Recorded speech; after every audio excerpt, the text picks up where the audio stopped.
Most people grow up believing that paying for electricity every month is just part of life. Like rent, like groceries, like taxes. It feels fixed. Non-negotiable. Something you simply accept. But if you look a little closer, that belief starts to fall apart. Because the system you're relying on wasn't built to give you independence. It was built to keep you connected. Permanently. And that's why, no matter how much you try to reduce your usage, the bill never truly goes away. You turn off lights. You unplug devices. You become more efficient. And still, the numbers show up at the end of the month. Maybe lower. Maybe higher. But always there. And at some point, the question becomes unavoidable. What are you actually paying for? Is it really just electricity, or is it access? Because once you're connected to the grid, you're not just consuming power. You're locked into a system where every watt has a price attached to it. And that price isn't really under your control. That's where most people start looking for alternatives. The first thing they usually consider is solar. It sounds logical. Clean energy. Renewable. Independence. But then reality hits. High upfront costs. Complex installation. Regulations. And in many cases, you're still partially dependent on the grid. Because solar doesn't always produce when you need it. Cloudy days. Nighttime. Seasonal changes. So instead of eliminating the bill, it often just reduces it. Then comes wind energy. But unless you live in a very specific environment, it's not reliable. Wind is inconsistent. And the infrastructure isn't exactly practical for a typical home. Then there are generators. They seem like a solid backup, until you realize they depend on fuel. Which means ongoing costs. Noise. Maintenance. And eventually, the same problem returns. You're still dependent. Just in a different way. So after going through all these options, many people reach the same conclusion. There must be something missing. Because every solution seems to trade one dependency for another. And that's where things start to get interesting. Because there is a category of energy systems that doesn't get talked about nearly as much. Not because it doesn't exist, but because it doesn't fit neatly into the traditional model.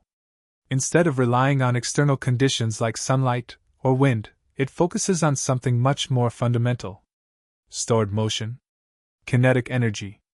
At first, it sounds almost too simple to take seriously. But when you break it down, the logic is hard to ignore. Any object in motion carries energy. And if that motion is sustained and controlled, that energy can be stored, and later used. That's the basic principle behind systems like flywheels. And while the concept itself has been around for centuries, the way it's being reconsidered today is very different. Because instead of being used in industrial settings or large-scale machinery, the idea is being adapted into smaller, more accessible systems. The kind that can exist inside a home environment. Now, this doesn't mean you suddenly disconnect everything and become completely self-powered overnight. That's not how it works.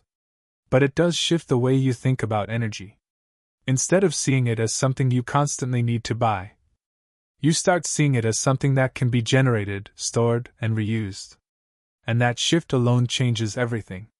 Because once you realize that energy doesn't always have to come from outside sources, you start questioning the structure you've been relying on. Why is the system designed in a way that keeps you dependent? Why are the most promoted solutions also the most expensive? Why is simplicity so rarely part of the conversation? And more importantly, what would it actually take to reduce that dependency in a meaningful way? Not eliminate it completely overnight, but reduce it enough that your monthly bill stops feeling inevitable. Because for most people, that's the real goal. Not perfection. Not total isolation. Just control. The ability to produce part of what you consume. The ability to have a backup when things fail. The ability to not feel completely exposed when the grid goes down. And when you frame it that way, the idea of alternative energy becomes much more practical. It's no longer about chasing a perfect solution. It's about building resilience. Step by step. Understanding how different systems work. what they can realistically provide, and where they fall short. Because every system has limitations. Solar depends on sunlight. Wind depends on weather. Generators depend on fuel. And kinetic-based systems depend on design and efficiency. There's no magic solution. But there are smarter ways to approach the problem. Ways that reduce reliance instead of reinforcing it. Ways that prioritize simplicity instead of complexity. And most importantly, ways that give you options. Because at the end of the day, that's what most people are really looking for. Not just lower bills, but freedom from the feeling that they have no choice. That they're stuck in a system that only moves in one direction. More usage. More cost. More dependence.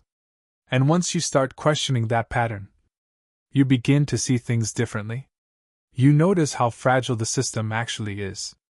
How quickly things can change during outages, extreme weather, or unexpected events.